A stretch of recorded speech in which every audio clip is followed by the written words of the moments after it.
isi yarimburwa kuko Yesu mwami wanje anyitaho akwitaho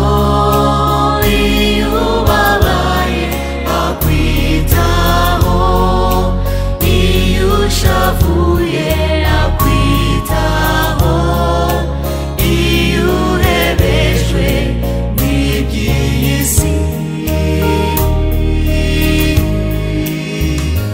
iyo utengushwe n'abantu n'umungeri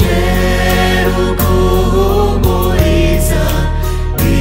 Yesu ugukunda ukwitaho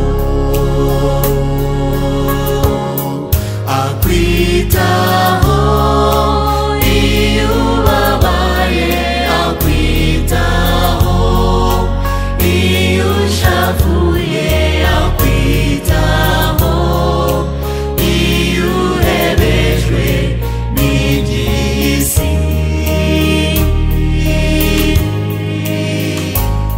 iyo utengushwe n'abantu n'umungeri uguhumuriza ni Yesu ugukunda ukwitaho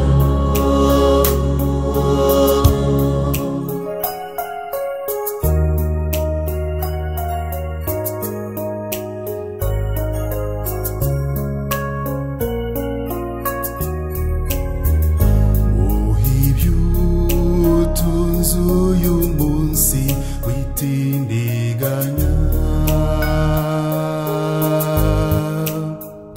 fata igihe uganire nawe mu ijambo rye aza kweresha ijambo rye uzagira ubugingo bushya ni Yesu mwami